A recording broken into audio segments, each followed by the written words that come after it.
Gold trusted gold buyers మీరు తాకట్టు పెట్టిన బంగారాన్ని విడిపించి ఈ రోజు ఉన్న మార్కెట్ ధరకు కొనబడును.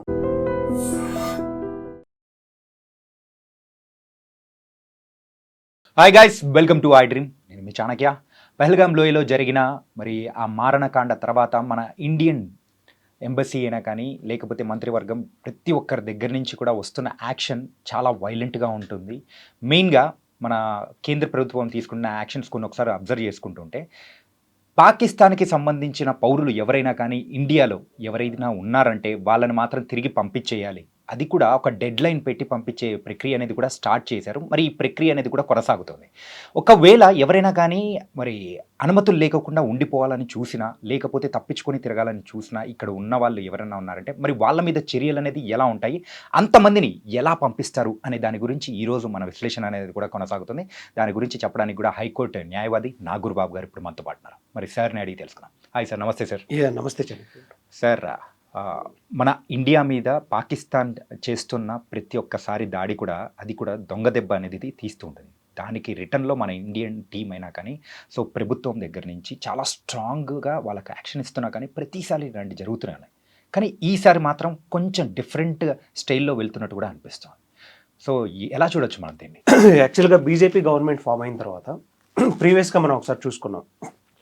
ఆర్టికల్ 370 చాలా స్ట్రాంగ్ డెసిషన్ అది తీసుకోవటం. ఎన్నో సంవత్సరాలు మన భారతదేశాన్ని రకరకాల ప్రభుత్వాలు పరిపాలించినా కానీ ఒక్క నరేంద్ర మోడీ నాయకత్వంలోనే ఈ ఆర్టికల్ 370 అనేది సాధించుకోగలిగాం. ఎగ్జాక్ట్లీ. జమ్మూ కాశ్మీర్ మనకి భారతదేశానికి ఒక ఆభరణం, కిరీటం లాంటిది. అలాంటి కిరీటాన్ని మనం తీసుకోగలిగాం అన్నమాట. ఈ ఆర్టికల్ 370 తర్వాత భారతదేశం చాలా కాన్షియస్గా ఉండాల్సిన నెసెసిటీ ఉంది. ఎందుకు? పాకిస్తాన్ ఎప్పుడూ కూడా జమ్మూ కాశ్మీర్లో అల్లర్లు సృష్టించడానికి, దాన్ని ఆక్యుపై చేసుకోవడానికి ఎన్నో సంవత్సరాలు స్వాతంత్రం నుంచి ప్రయత్నిస్తూనే ఉంది. దాదాపు దానికోసం యుద్ధాలు 4-5 సార్లు జరిగిన సంఘటనలు కూడా మనం చూసాం. అట్లాంటిది ఈ పహల్గావ్లోకి ఒక చిన్న లాజిక్ ఏంటంటే, బోర్డర్ ఏరియాకి 200 కిలోమీటర్ల రేడియస్లో ఉంది. గన్స్ తీసుకొని టెర్రరిస్టులు రావడం అనేది పాసిబిలిటీ ఎంతవరకు ఉంది?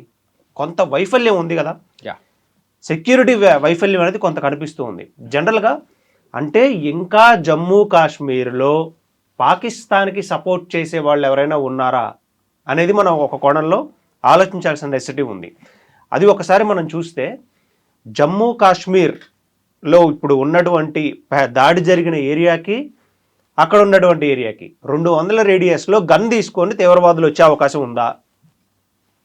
సెక్యూరిటీ, హై సెక్యూరిటీ ఏరియా అది.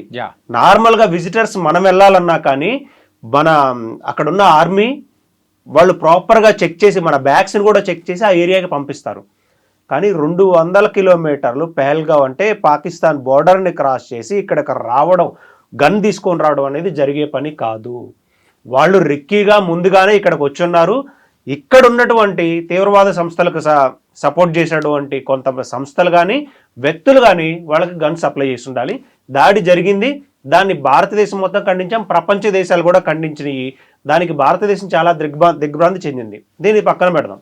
అయితే ఎందుకు ఇప్పుడు ఈ స్టోరీ అంతా ఎందుకు చెప్పాల్సి వచ్చింది అని అంటే, ఇక్కడున్న పాకిస్తానీయులందరినీ డెడ్ లైన్ ఇచ్చి పంపించడానికి గల ప్రధాన కారణం ఏంటంటే, కొంతమంది విజిట్ వీసాల పేరుతో కానీ, మెడికల్ వీసాల పేరుతో కానీ, స్టూడెంట్ వీసాల పేరుతో కానీ, ఇంకా రకరకాల వీసాలు ఉన్నాయి. బిజినెస్ వీసాలు కానీ, ఎమర్జెన్సీ వీసాలు కానీ, డిప్లొమాటిక్ వీసాలు కానీ, రకరకాల వీసాలతో కొన్ని వేల మంది పాకిస్తాన్ నుంచి ఇక్కడికి వచ్చి ఉన్నారు. సో వాళ్ళందరినీ అంటే అక్కడ జరిగిన దాడిలో ఎవరో ఒకళ్ళే సపోర్టు, లోకల్గా ఉన్నటువంటి కాశ్మీరీల వాళ్ళ రూపంలో నివసిస్తున్నటువంటి పాకిస్తానీలైనా అయి ఉండొచ్చు, ఎవరో ఒకరు సపోర్ట్ ఉండొచ్చు అనే ఉన్న ఉద్దేశంతో అయినా అయి ఉండాలి. నెక్స్ట్, పాకిస్తానీలు ఇక్కడ ఉంటే ఇక్కడ అల్లర్లు సృష్టించే అవకాశం ఏమైనా ఉందా? ఇంతకుముందు దాడి జరిగిన సంఘటనలు చూసాం. కసబ్ లాంటి వాళ్ళు వచ్చి మనకి దాడి చేసి కొన్ని 100 మందిని చంపినటువంటి ఇన్సిడెంట్స్ చూసాం. మరి ఇలాంటి వచ్చిన విజిట్ వీసాల మీద వచ్చిన వాళ్ళలో ఎవరి ద్వారా ఏ థ్రెట్ ఉందో ఎవరు చెప్పగలరు? మానవ బాంబు రూపంలో మారే అవకాశాలు లేవా? డెఫినెట్గా. సో దానికోసమే ఒక డెడ్ లైన్ ఇచ్చి పాకిస్తాన్ వీసా, అది ఎలాంటి వీసా అయినా సరే వాళ్ళు పర్టికులర్గా డెడ్ లైన్ ఇచ్చి ఆ డెడ్ లైన్ లోపు పంపించేయాలి. ఎందుకంటే బోర్డర్లో యుద్ధ వాతావరణం కనిపిస్తూ ఉంది. యుద్ధమే అనేది సంభవిస్తే వీళ్ళ ద్వారా భారతదేశంలో ఎవరికి కూడా ఎలాంటి హాని ఉండకూడదు. జనరల్గా అందరూ పాకిస్తానీయులు భారతదేశం మీద దాడి చేయడానికి వచ్చారని ఎవరూ చెప్పరు. కానీ తీవ్రవాదులు లేదా వచ్చిన వారు మానవ బాంబుగా మారేటువంటి అవకాశం, ప్రోద్బలం ద్వారా వచ్చిన వాళ్ళు, ముసుగులో వచ్చేవాళ్ళు కూడా ఉండే అవకాశం ఉంది. ఇన్ని వేల మందిలో ఖచ్చితంగా ఒకరిద్దరున్నా కానీ అది పెద్ద ప్రమాదమే జరిగింది. ఏం జరిగిద్దో చెప్పలేము. ఎందుకంటే అక్కడ 200 కిలోమీటర్ల రేడియస్ లో కూడా వాళ్ళకి గన్స్ అందినయి. బోర్డర్ క్రాస్ అయితే గన్స్ తీసుకొని వచ్చే అవకాశం లేదు. 200 కిలోమీటర్లు ట్రావెల్ చేసి గన్ పట్టుకొని వచ్చే అవకాశం అయితే లేదు. సో డెఫినెట్గా అక్కడ ఉన్నటువంటి లోకల్సే వాళ్ళకి హెల్ప్ చేశారు. లోకల్స్ అని అంటే పాకిస్తాన్కి సపోర్ట్ చేసేటువంటి వాళ్ళు, ముందు నుంచి ఆక్యుపైడ్గా అక్కడ జమ్మూ కాశ్మీర్లో ఉన్నటువంటి వాళ్ళు. మళ్ళీ ఇంకొక విషయం మనం గమనించాలి. సరే, ఇది 200 కిలోమీటర్లు మనం ట్రావెల్ చేయాలంటే ఎంత టైం పట్టింది సుమారు? ఇట్ విల్ టేక్ మినిమంగా ఒక 4 hours 5 hours. అది మన రోడ్స్లో. కానీ జమ్మూ అండ్ కాశ్మీర్లో పహాడ్ ఏరియా, 10 కిలోమీటర్ స్పీడ్కి మించి ఒక 1 hourకి ఎక్కువ దూరం ట్రావెల్ చేయలేరు. అట్లయితే 1 day పడుతుంది. 1 day అబోవ్ పడుతుంది. హిల్ ఏరియా, అక్కడ మళ్ళీ హిల్ స్లైడ్స్ జరుగుతూ ఉంటాయి. అంటే కొండ చర్యలు ల్యాండ్ స్లైడ్ జరుగుతూ ఉంటుంది. కొండ చర్యలు విడిగి పడుతుంది. నైట్ టైం ట్రావెల్ చేయడానికి ఉండదు. వీళ్ళు వచ్చేవాళ్ళు కారుల్లోనో వీటిల్లోనో రారు. మరి ఎలా వచ్చారు, మళ్ళీ ఎలా తిరిగి హైడ్ అవ్వగలిగారు అనేది కూడా చూస్తే ఇప్పటికీ జమ్మూ అండ్ కాశ్మీర్లో తీవ్రవాద సంస్థలకు సంబంధించిన వ్యక్తులు, పాకిస్తాన్ నుంచి వచ్చిన వాళ్ళు అనాథరైజర్గా ఉంటూనే ఉన్నారు. లేదా ఉన్న లోకల్స్ ఆర్టికల్ 370 రద్దు తర్వాత అంతకుముందు ఎవరైతే పాకిస్తాన్కి సపోర్ట్ చేశారో ఆ సపోర్ట్ చేస్తున్నటువంటి శక్తులైనా సరే వీళ్ళకి గన్స్ అందించి వీళ్ళందరూ చేయించాలి. ఇలాంటి చర్యలు మళ్ళీ జరిగే అవకాశం ఉంది కాబట్టే ఇప్పుడు ఉన్న వాళ్ళందరినీ ఎమర్జెన్సీగా వెకేట్ చేయాల్సిన నోటీసులు ఇచ్చారు. మన తెలంగాణ డీజీపీ గారు కూడా వెరీ రీసెంట్లీ మాట్లాడుతూ మేమందరము నోటీసులు ఇచ్చాము, ఇక్కడ మన ఓల్డ్ సిటీలో అనుకుంటా హై అలర్ట్, అందరిని ఎవరెవరైతే ఉన్నారో వాళ్ళందరినీ పంపించేయడానికి సర్వశక్తుల మీడియా ప్రెస్ రిపోర్ట్స్ ఇచ్చారు అండ్ పోలీసు బలగాలని దించారు, ఐడెంటిఫై చేశారు, వీసాలని వాళ్ళు పంపించే ప్రయత్నము చేశారు. సార్, ఒకవేళ దానికి అంటే ఈ యొక్క నియమాలు దానికి సంబంధించి ఎవరైనా తప్పించుకొని తిరిగే అవకాశం ఏదన్నా ఉందనుకోండి, మరి వాళ్ళ మీద యాక్షన్ అనేది ఎలా ఉంటుంది? అంటే ఇక్కడ పాసిబిలిటీ మనం చూడాలి. పాకిస్తాన్ నుంచి ఇండియాకి ఎంతమంది ట్రావెల్ చేశారు అనే డేటా మినిస్ట్రీ ఆఫ్ ఏవియేషన్ వాళ్ళ దగ్గర డెఫినెట్గా ఉంటుంది. ఎన్ని వీసాలను మనం అలౌ చేసాం, అందులో వీసాలని డివైడ్ చేసుకుంటే స్టూడెంట్ వీసాలు ఎన్ని ఉన్నాయి, మెడికల్ ఎమర్జెన్సీ మీద వచ్చినటువంటి వీసాలు ఎన్ని ఉన్నాయి, డిప్లొమాటిక్ వీసాలు ఎన్ని ఉన్నాయి, బిజినెస్ వీసాలు ఎన్ని ఉన్నాయి, విజిటర్ వీసాలు ఎన్ని ఉన్నాయి, ఇవన్నీ ఉంటాయి కదా. సో ఎంతమంది వచ్చారు అనే డేటా మన దగ్గర ఉన్నప్పుడు ఎంతమందిని పంపించామనే డేటా కూడా ఉంటుంది కదా. ఎంట్రీ ఎగ్జిట్ 2 మ్యాచ్ అవ్వాలిగా ఎయిర్పోర్ట్లో. ఎయిర్పోర్ట్ కానీ ఎనీ బోర్డర్లో మ్యాచ్ అవ్వాలి. ఆ మ్యాచ్ అవ్వలేదు అని అంటే వాళ్ళు బోర్డర్ క్రాస్ అవ్వనట్టే, ఇండియాలో ఉన్నట్టే, వాళ్ళకి నోటీసులు ఆల్రెడీ సర్వ్ చేశారు, వాళ్ళు అనాథరైజర్గా ఇక్కడ ఉంటున్నట్టే. డెఫినెట్గా వాళ్ళని అరెస్ట్ చేసి బోర్డర్ క్రాస్ చేయిస్తారు. సో ఇక్కడ తప్పించుకొని ఎంతకాలం ఉండగలరు? వాళ్ళు రిస్క్ చేసి ఉండే అవకాశాలు అయితే చాలా తక్కువ. నార్మల్ పీపుల్ కూడా చాలా మంది వెళ్ళిపోయినట్టు మనం చూసాం. ఎందుకు నేను ఈ ప్రశ్న అడుగుతున్నా అంటే, సుమారు ప్రపంచంలోనే అత్యధికమైన జనాభా ఉన్న దేశం మనది. ఇన్ని కోట్ల మందిలో సో హైడ్ అవ్వడం కానీ లేకపోతే తప్పించుకొని తిరగడం అనేది కూడా సో ఒక రకంగా వేరే దేశాలతో కంపేర్ చేసుకుంటే ఇక్కడ కొంచెం ఈజీగానే చెప్పుకోవాలి. సో ఆ రకంగా మరి వారు ఏదే ప్రమాదం ఏదైనా తీసుకొని వచ్చే అవకాశాలు కూడా ఉంటాయి కదా అనే ఉద్దేశంతో నేను ఈ క్వశ్చన్. డెఫినెట్గా ఉంటాయి. ఇప్పుడు వరకు మనకి ఎంతమంది క్రాస్ చేశారు, ఇంకా ఎంతమంది ఇండియాలో ఉన్నారు అనేది చూసుకుంటే ఆ లిస్ట్ మన దగ్గర ఆల్రెడీ ఉంటుంది. సో వాళ్ళు ఎక్కడికి వచ్చారు, ఇండియాకి వస్తున్నారంటే విజిట్కి వస్తున్నారంటే ఏ పర్పస్ మీద వస్తున్నారు, ఎక్కడికి వెళ్తున్నారు, మన ఇమిగ్రేషన్ చెక్లో అన్ని క్లియర్ చేయాల్సిందే కదా. సో పోలీసు వాళ్ళు ఆల్రెడీ వెళ్ళిపోమని చెప్పినప్పుడు వాళ్ళ మీద ఆల్రెడీ నిఘా పెట్టేస్తారు. సో వీళ్ళు హైదరాబాద్లో పలానా వాళ్ళ ఇంటికి విజిట్ వీసా మీద వచ్చారు, వెళ్ళండి. టీమ్స్ వెళ్ళారు. ఎందుకు ఈరోజు హైదరాబాద్లో ఉన్నటువంటి పోలీసు బలగాలు మొత్తం ఓల్డ్ సిటీ చుట్టూ తిరుగుతూ ఉన్నాయి. విజిట్ వీసాల మీద వచ్చిన వాళ్ళు కొంతమంది ఉన్నారు, మెడికల్ ఎమర్జెన్సీ వీసాల మీద వచ్చిన వాళ్ళు ఉన్నారు, వాళ్ళ దగ్గరికి వెళ్తున్నారు, నోటీసులు ఇన్ పర్సన్ సర్వ్ చేస్తున్నారు మీరు వెళ్ళాలి అని. అంటే మీడియాలో వచ్చి చెప్పడం కాదు, నోటీసులు వాళ్ళ దగ్గరికి వెళ్ళి సర్వ్ చేస్తున్నారు. సర్వ్ చేసి వాళ్ళ మీద నిఘా పెడుతూ ఉన్నారు. ఓకే. సో ఎంతమంది అయితే పాకిస్తానీలు వచ్చారో వాళ్ళ మీద ఇండియన్ ఆర్మీ అండ్ మన పోలీస్ డిపార్ట్మెంట్ యొక్క నిఘా ఉంది. ఆ నిఘాని బ్రేక్ చేసి వాళ్ళ దగ్గరుండి అయినా పంపిస్తారు. వాళ్ళని ఈ టైంలో పంపించి తీరాల్సిందే. సో తప్పించుకొని ఉన్నారు అని అంటే డెఫినెట్గా అరెస్ట్ చేసి మరి బోర్డర్ క్రాస్ చేయించడం నెసెసిటీలు ఉన్నాయి. ఒకవేళ ఎవరైనా ఇంటెన్షనల్గా ఉన్నారు అని అంటే వాళ్ళు ఏదైనా దేశ విద్రోహ చర్య చేయడానికి ఇలా ఉగ్రవాద కార్యక్రమాలకి పాల్పడే అవకాశాలన్నీ ఇంకా నిఘా పెంచేటువంటి అవకాశం కూడా ఉంది. వాళ్ళ ద్వారా ఏదైనా థ్రెట్ ఉంది అని అంటే డెఫినెట్గా వాళ్ళని కూడా అరెస్ట్ చేసి తీసుకెళ్లి బోర్డర్ క్రాస్ చేయించాల్సిన నెసిటీ ఉంది ఇక్కడ. ఇదంతా కంప్లీట్గా పాకిస్తాన్ వీసా ఉన్న వాళ్ళ గురించి, పాకిస్తాన్ పౌరుల గురించి మాట్లాడుతున్నాం, మన ఇండియాలో ఉన్న వాళ్ళు. అవును. కానీ మన ఇండియా పౌరసత్వంతో ఉండి అలాగే పాకిస్తాన్ సానుభూతి పరులుగా ఉండే వాళ్ళ గురించి మనం అంటే వాళ్ళ మీద నిఘా అనేది ఎలా ఉంటుంది, మరి వాళ్ళ గురించి ఎలా పట్టించుకోవాలనుకుంటారు? ఇంటెలిజెన్స్ ఇక్కడ భారతదేశం యొక్క ఇంటెలిజెన్స్ అనేది పనిచేయాల్సిన నెసెసిటీ ఉంది. ప్రతి ఒక్కరి ఫోన్ కాల్స్ని కూడా ఎన్ఐఏ కానీ నెక్స్ట్ ఆర్మీ ఇలాంటి వాళ్ళు అంటే ఎవరైతే సానుభూతి పరులు ఉన్నారో వాళ్ళ మీద నిఘా అనేది ఉంటుంది.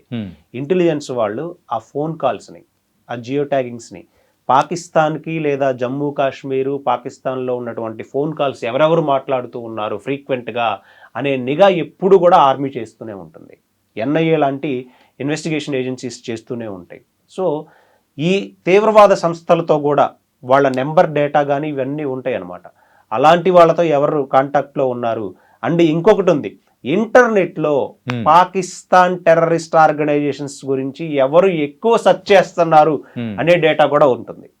సో ఇదంతా మన ఇండియన్ ఆర్మీ, ఎన్ఐఏ, ఇంటెలిజెన్స్ వాళ్ళు అలాంటి వాళ్ళ మీద కూడా నిఘా పెట్టే ఉంచుతారు. అలాంటి వాళ్ళని అరెస్ట్ కూడా చేస్తారు, దేశ విద్రోహులుగా కూడా ప్రకటిస్తారు. సో ఎప్పుడైనా సరే ఈ నిఘా అంతా కూడా మనకి తెలియకుండానే, అంటే సామాన్యులకు తెలియదు కానీ ఇంటెలిజెన్స్ వర్గాలకు అందరికీ తెలుసు ఎవరెవరు ఏ యాక్టివిటీస్ చేస్తూ ఉన్నారు అనేది. ఈవెన్ మనం అనుకుంటాం మన మొబైల్లో ఏదన్నా చూస్తుంటే గవర్నమెంట్కి తెలియదు అని, but they know very well. Everything under scan డెఫినెట్గా జరుగుతూనే ఉంటుంది. ఇప్పుడు మన ఆర్మీ మీద కానీ, నేవీ మీద కానీ, ఎయిర్ ఫోర్స్ మీద కానీ, లేదా మన ఇంటెలిజెన్స్ వర్గాలు కానీ, ఇండిపెండెంట్ ఏజెన్సీలు అన్నీ కూడా ఎందుకు ఇంత శాలరీస్ ఇచ్చి కానీ లేకపోతే ఇంత బడ్జెట్ దీనికి కేటాయించి చేస్తూ ఉంది? ఇలాంటి ఉగ్రవాద సంస్థలు మీద నిఘా పెట్టి భారతదేశంలో అసాంఘిక చర్యలు లేదా ఉగ్రవాద చర్యలు జరగకుండా ఉండడం కోసమే కదా. సో డెఫినెట్గా మానిటరింగ్ అయితే ఉంటుంది దీనికి సంబంధించి. ఇంకొకటి కూడా అడగాలనుకున్నా సార్, అక్కడ జరిగిన విషాదం ఏదైతే ఉందో ప్రతి ఒక్కరిని, ఇండియాలో ఉన్న ప్రతి ఒక్కరిని కదిలిచ్చింది. మతం పేరు అడిగి సో ఇలా చేశారు అనేటప్పటికి ఇంకొంచెం ఎక్కువగా బాధ అనిపిస్తుంటుంది.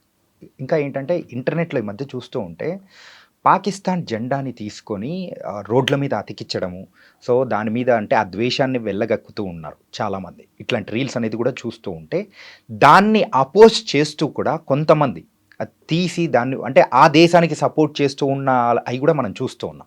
దీన్ని ఎలా చూడాలి సార్? అసలు మన దేశంలో ఉంటూ మన వాళ్ళను మనం చంపుకుంటూ వెళ్ళిపోతుంటే ఎట్లుంటుంది అసలు? ప్రతి ఒక్క పౌరుడిగా మనకు బాధ అనేది వస్తుంది కదా, మన మధ్యలోనే ఉండి ఏంటిది వాళ్ళకి సపోర్ట్ చేయడం ఏంటి అని. ఇంకా దారుణమైన విషయం ఏంటంటే జై హింద్ అంటే అనని వాళ్ళు కూడా ఉన్నారు ఇదే దేశంలో. మేము అనము, అవును ఏం చేసుకుంటారో చేసుకోండి అని బహిరంగంగా ప్రకటిస్తున్నటువంటి రాజకీయ నాయకులు ఉన్నారు. మేము జై హింద్ అనము, భారత్ మాతాకి జై అనము అని బహిరంగంగా చెప్పినటువంటి వ్యక్తులు ఉన్నారు. మరి మనది సెక్యులర్ దేశం కాబట్టి, మతపరమైన దేశం కాదు కాబట్టి, మన రాజ్యాంగం అలా రాసుకున్నాం కాబట్టి ఇలా ఉంటున్నాం. పాకిస్తాన్ కేవలం మత ప్రాతిపదికపైన విడిపోయిన దేశం భారతదేశం నుంచి. మా ముస్లింలంతా కూడా మత ప్రాతిపదికన విడిపోవాలి మేము పాకిస్తానీయులము అనే ఒక పోరాటం చేసి వెళ్ళిపోయినటువంటి వాళ్ళు. బంగ్లాదేశ్ కూడా పాకిస్తాన్ నుంచి అదేవిధంగా వాళ్ళకున్న విభేదాల వరకు బంగ్లాదేశ్ లాంటి దేశం కూడా మత ప్రాతిపదిక మీద మాత్రమే వెళ్ళింది. కానీ ఇక్కడ ఇండియా సెక్యులర్ కంట్రీ అయింది, మన రాజ్యాంగం అలా ఉంది. ప్రతి మతాన్ని గౌరవించాలి, ప్రతి మనిషిని గౌరవించాలి, ప్రతి భాషని గౌరవించాలి, ప్రతి ప్రాంతాన్ని గౌరవించాలి. ఇన్ని ఉన్నప్పుడు ఎక్కడ ఎవరంటారు? అన్నిటికీ మనమే కదా ఎలో చేస్తూ ఉంది. అక్కడ భారత మాతాకి జై అని వాళ్ళు మీరు ఇండియా నుంచి వెకేట్ చేసి వెళ్ళిపోండి అని మనం చెప్పగలుగుతున్నావా? లేదు. జై హింద్ అని వాళ్ళు ఇండియా నుంచి వెళ్ళిపోండి అని చెప్పగలుగుతున్నావా? ఏం చేయలేకపోతున్నాం. అంతెందుకు సార్, కాశ్మీర్లో మనం చూసాం, కాకపోతే అంతకంటే ముందు బెంగాల్లో ఎలాంటి దారుణమైన ఘటనలు అనేది కూడా మనం చూసాం. సో ఇలాంటివి చూస్తూ ఉంటే దేశ రక్షణ సమగ్రత కూడా మొత్తం కంప్లీట్గా పాడైపోతున్నదని కూడా అనిపిస్తూ ఉంది. దీని నుంచి ఎలా వేకప్ అవ్వాలో కూడా అర్థం కాని పరిస్థితిలో ఇప్పుడు ఉందేమో అని కూడా అనుకోవచ్చు. దీనివల్ల ఇంకా ప్రజలలో ఏంటంటే చైతన్యం అనేది రావాల్సిన నెసెసిటీ ఉంది. ఇప్పుడు మన రాజ్యాంగాన్ని మనం మన హక్కుల్ని ఎలా అయితే కాపాడుకుంటున్నామో భారతదేశ ఉనికిని భారతీయతని కూడా కాపాడుకోవాల్సిన నెసెసిటీ ఉంది మనలో ప్రతి పౌరులు. అంటే ఇప్పుడు ఈ పర్టికులర్గా ఈ మదర్సాలు లేకపోతే ఇలాంటి సంస్థలు వీటన్నిటిలో కూడా భారతదేశాన్ని గురించి ఎక్కువ టీచింగ్స్ లాంటివి చేయాల్సిన నెసెసిటీ ఉంది. అంటే ముస్లింల పోరాటం భారతదేశ స్వాతంత్రంలో చాలా ఉంది, స్వాతంత్ర సంగ్రామంలో. మీరు ఒక్కసారి ఢిల్లీ వెళ్ళి అక్కడ అమరవీరుల స్తూపాలు ఇవి ఉన్నాయి కదా, వాళ్ళ పేర్లు చూస్తే దానిలో దాదాపు 40 to 50% ముస్లింల పేర్లు ఉన్నాయి. అంటే భారతదేశ స్వాతంత్రం కోసం ఆ రకంగా పోరాడారు. కానీ ఎప్పుడైతే పాకిస్తాన్ విడిపోయిందో కేవలం పాకిస్తాన్లో ఉన్నటువంటి ముస్లింలు మాత్రమే, పాకిస్తాన్కి మద్దతు ఇచ్చేటువంటి ముస్లింలు మాత్రమే, లేదా ఈ లష్కరే తోయిబా లాంటి ఐఎస్ఐ లాంటి సంస్థలు పెంచి ఉగ్రవాద సంస్థలు పెంచి పోషిస్తున్నటువంటి సంస్థలు మాత్రమే ఇలాంటి చర్యలకు పాల్పడుతూ ఉన్నాయి. ఇక్కడ ఉన్న ముస్లింలు మీరు చూడండి, పహల్గామ్ ఇన్సిడెంట్లో ఆ పిల్లల్ని మోసుకొచ్చింది ఎవరు? అవును సార్, వాళ్ళే చెప్తున్నారు కదా, అదే ముస్లిం తీసుకొని వచ్చాడు. మరి అంబులెన్స్ డ్రైవర్ ఎవరు? అదే ముస్లిం తీసుకొని వచ్చాడు. అక్కడ ఉన్న లోకల్స్ అంతా ఎవరు? ముస్లింసే. వీళ్ళలో చాలా భారతదేశం కోసం ప్రాణాలు ఇచ్చేటువంటి ముస్లింస్ ఉన్నారు, భారతదేశం కోసం పోరాడే ముస్లింస్ ఉన్నారు, ఇదే ఇండియన్ ఆర్మీలో ముస్లింస్ ఉన్నారు, ఇదే నేవీలో ఉన్నారు. సో ఇది మతపరంగా విడిపోయినటువంటి పాకిస్తాన్ చేస్తున్నటువంటి చర్యలు మాత్రమే ఇవన్నీ. ఇక్కడ ఉన్న లోకల్స్ లో ఎవరో ఉంటారు కొంతమంది, అక్కడ నుంచి వాళ్ళు ఇచ్చే డబ్బు కోసమో లేకపోతే ఆ పిచ్చి మత తీవ్రవాదం మత ఛాందస్వాదం తలకెక్కిన వాళ్ళు ఎవరో ఉంటారు. కానీ అలాంటి వాళ్ళందరినీ ఈ రోజు కాకపోతే రేపైనా ఇండియన్ ఆర్మీ లేకపోతే ఏదో ఒక తీవ్రవాద చర్య చేస్తూనే ఉంటారు, వాళ్ళు దొరికిపోతూనే ఉంటారు. సార్ ఇంటర్వ్యూలో లాస్ట్ క్వశ్చన్ ఏంటంటే, మోడీ గారు చెప్పినట్టు ఏంటంటే ఈ దాడికి సంబంధించిన వాళ్ళు ఎవరినైనా కానీ మేము తీసుకొని వచ్చి శిక్షిస్తాము అని చెప్పేసి చాలా గట్టిగా చెప్పారు. ఒకవేళ వాళ్ళని పట్టుకున్న తర్వాత మరి న్యాయస్థానం ముందు నిలబెట్టినప్పుడు అప్పుడు కూడా అంటే ఇలా ఏంటి ఆ సాక్ష్యాలు కావాలి, దానికంటూ ఈ ప్రక్రియ అనేది ఒకటి ఉంటుంది. సో దాని ప్రకారం చేసుకుంటూ ఆ డిలే అనేది చేసుకుంటూ వెళ్ళిపోతారా, లేకపోతే వీళ్ళకి శిక్ష పడడం అనేది కూడా ఎలా ఉంటుందంటారు? శిక్ష అనేది ఖచ్చితంగా పడుతుంది. ఒక తీవ్రవాదిని పట్టుకున్నా కానీ ఇమీడియట్గా వెరీ నెక్స్ట్ డే ఉరి తీయరు, లేదా అక్కడే కాల్చి చంపరు. ఒకవేళ చంపాలి అని అంటే ఇండియన్ ఆర్మీకి దొరికిన వెంటనే అక్కడే చంపేసేస్తారు. టెర్రరిస్ట్ యాక్టివిటీస్ చేసినందుకు మా మీద తిరిగి దాడి చేశారు, దాడి చేసే ప్రయత్నంలో మేము సెల్ఫ్ డిఫెన్స్ కోసం చేసుకున్నామని. కానీ భారతదేశ చట్టాల ప్రకారం ఒక తీవ్రవాదిని శిక్షించాలన్నా అంతెందుకండి, కసబ్ని వెరీ నెక్స్ట్ డే చంపారా, న్యాయస్థానంలో సుప్రీంకోర్టు వరకు రాష్ట్రపతి క్షమాపక్ష వరకు ఏళ్ళు వచ్చిన తర్వాత తీశారా? అదే ఏంటంటే ఇంత టైం అనేది కూడా జరిగింది కదా. ఇప్పుడు రేపు వీళ్ళని పట్టుకున్న తర్వాత అయినా కానీ జైల్లో వేసి సంవత్సరాలు పోషించి సో వాళ్ళకంటూ ఆ శిక్ష పడ్డానికి మళ్ళీ ఇన్ని సంవత్సరాలు పడుతుందా అనేది కూడా. ఇది కామన్ మ్యాన్ కైనా తీవ్రవాదికైనా ఒకటే, చట్టం అనేది అందరికీ ఒకే విధంగా పనిచేస్తూ ఉంటుంది. తీవ్రవాది అయినంత మాత్రాన అతను కూడా న్యాయస్థానాలలో అతను ప్రాసిక్యూట్ చేయబడాల్సిందే, లీగల్ డ్యూ ప్రొసీజర్ అంతా ఫాలో అవ్వాల్సిందే, వాళ్ళ ఊరి వరకు ఫాలో అవ్వాల్సిందే. లేదు ఇండియన్ ఆర్మీకి చిక్కారు అని అంటే మాత్రం డెఫినెట్గా వాళ్ళు అక్కడనే అయిపోయినట్టే. ఓకే, అంటే మెయిన్గా ఇక్కడ జరిగిన దాడిలో ఇంటెలిజెన్స్ వైఫల్యం ఎక్కువ ఉందని అనుకోవచ్చా? చాలా క్లియర్గా తెలుస్తుందండి. ఎందుకంటే 200 కిలోమీటర్లు ఒక తీవ్రవాది పాకిస్తాన్ బోర్డర్ని క్రాస్ చేసుకొని లేదా వాళ్ళు అక్కడి నుంచి వచ్చి పహల్గావ్ లాంటి ఏరియాలో 200 కిలోమీటర్ల రేడియస్ అంటే ఈవెన్ 1 డే ట్రావెల్ చేయాలి. ఆడకొచ్చి ఉండి అంత నిఘా పెట్టి గన్స్ తీసుకొని వాళ్ళ మీద ఫైర్ చేసి 28 మందిని చంపగలిగారు అంటే ఇంటెలిజెన్స్ ఎంత వీక్గా ఉందో మనం ఒకసారి అబ్జర్వ్ చేసుకోవాలి. కాశ్మీర్ జమ్మూలో ఇప్పటికీ కూడా తీవ్రవాద కార్యక్రమాలు జరగకుండా ఉండాలి అంటే ఇంటెలిజెన్స్ చాలా స్ట్రాంగ్గా ఉండాలి. మన ఇంటెల్ అనేది హైదరాబాద్లో ఉన్నటువంటి పాకిస్తాన్ వ్యక్తి మీద కూడా పనిచేస్తూ ఉంటుంది. మొబైల్ నెట్వర్క్స్ ట్రేస్ చేస్తూ ఉంటారు, వాళ్ళ ఇంటర్నెట్ యాక్టివిటీస్ ట్రేస్ చేస్తూ ఉంటారు, వాళ్ళు ఏం చేస్తున్నారని నిఘా పెడుతూ ఉంటారు. అలాంటిది హై సెక్యూర్డ్ ఏరియా అది జమ్మూ అండ్ కాశ్మీర్. పెహల్గావ్ కూడా హై సెక్యూర్డ్ ఏరియా. అంతెందుకు ఇప్పుడు ఆ టూరిస్టులు ఎవరైతే ఉన్నారో వాళ్ళని చెక్ చేయలేదా అడగండి. వాళ్ళే చెప్తున్నారు కదా, మమ్మల్ని మా బ్యాగులతో సహా చెక్ చేసి మరీ పంపించారు, మా హ్యాండ్ బ్యాగ్స్ ప్రతిదీ స్కాన్ చేసి బోర్డర్లో సెక్యూరిటీ వాళ్ళు అక్కడ ఉన్న ఆర్మీ వాళ్ళు వీళ్ళందరూ కూడా చేశారు. మరి లోకల్ పోలీసులు ఏంటి, జమ్మూ అండ్ కాశ్మీర్లో లోకల్ పోలీసులు ఉన్నారుగా. మరి దాడి జరిగిన వెంటనే ఇప్పుడు హైదరాబాద్లో సో ఏరియాలో దాడి జరిగింది అనుకుందాం. ఈ హైదరాబాద్ నుంచి తప్పించుకొని వాళ్ళు వెళ్ళడానికి ఎన్ని మార్గాలు ఉన్నాయి చెప్పండి? బోలెడు ఉన్నాయి. కానీ ప్రతి నేషనల్ హైవే మొత్తం సీసీ కెమెరాస్ ఉంటాయి కదా, సర్వే లైన్స్, బార్డర్ క్రాస్ అంటే బ్లాక్ చేసే అధికారం ఉంది కదా, ప్రతి పోలీస్ స్టేషన్కి నిఘా వర్గాలు అలర్ట్ చేసే అవకాశం ఉందిగా, వెహికల్ నెంబర్స్ని పంపించే అవకాశం ఉందిగా. మరి వీళ్ళు 200 కిలోమీటర్లు ఎలా తప్పించుకోగలిగారండి అసలు?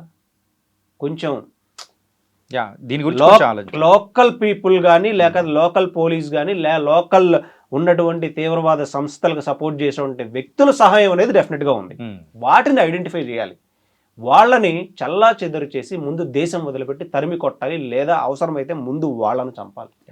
వాళ్ళ మీద తీవ్రవాద చట్టాల ప్రకారం డెఫినెట్గా వాళ్ళని అరెస్ట్ చేయాల్సిన నెసిటీ ఉంది. సపోర్ట్ అనేది ఈరోజు ఈ నలుగురు కాకపోతే ఇంకో నలుగురు వస్తే ఆ నలుగురు సపోర్ట్ చేస్తారే, ఇంకొక 10 మంది వస్తే 10 మందికి సపోర్ట్ చేస్తారే. ఇక్కడ వీళ్ళు ఉన్నంత వరకు సపోర్ట్ చేసేవాళ్ళు, గన్స్ ఇచ్చేవాళ్ళు ఉన్నంత వరకు డెఫినెట్గా పాకిస్తానీల నుంచి ఇంకా వస్తూనే ఉంటారు దాడులు చేయడం కోసం. ఎందుకు? మత తీవ్రవాదాన్ని వాళ్ళ బ్రెయిన్కి ఎక్కించి అవసరమైతే మానవ బాంబులా మార్చేటువంటి ప్రయత్నం జరుగుతూ ఉంది. దాన్ని ఆపాల్సిన నెసిటీ ఉంది. Thank you so much sir. చాలా చక్కటి విశ్లేషణ. ఏంటంటే చాలా మందిలో కూడా యుద్ధం జరుగుతుందా లేదా అనే దాని గురించి కూడా ఇలాంటి విశ్లేషణలను చూసాము. కాకపోతే ఇక్కడున్న ప్రత్యేకమైన ముస్లిమ్స్ వాళ్ళని ఎలా పంపిస్తారు, ఆ ప్రక్రియ ఏంటి అనే దాని గురించి కూడా చాలా చక్కగా వివరించారు. థ్యాంక్ యూ జానకి గారు. నిజంగా ప్రస్తుతం ఉన్నటువంటి సమాజం దేనికి ప్రయారిటీ ఇస్తుంది? ఆర్థిక సంబంధాల చుట్టూ మాత్రమే తిరుగుతుంది. మళ్ళీ ఎన్నికలంగానే చాలా విరక్తి కలుగుతాను. మంచి అనిపిస్తుంది కదా, లేడీస్ కూడా ఛాలెంజింగ్ జాబ్స్ చేసినప్పుడు చాలా బాగుంటది. ట్రాఫిక్ అసిస్టెంట్స్ గా నియమించిన ట్రాన్స్జెండర్స్ అందరితో సాల్యూట్ చేయించుకుంటున్నారు. ఫుడ్ డెలివరీ ఇవ్వటానికి వెళ్ళినటువంటి డెలివరీ బాయ్ అనిల్ పై కళ్ళ ముందు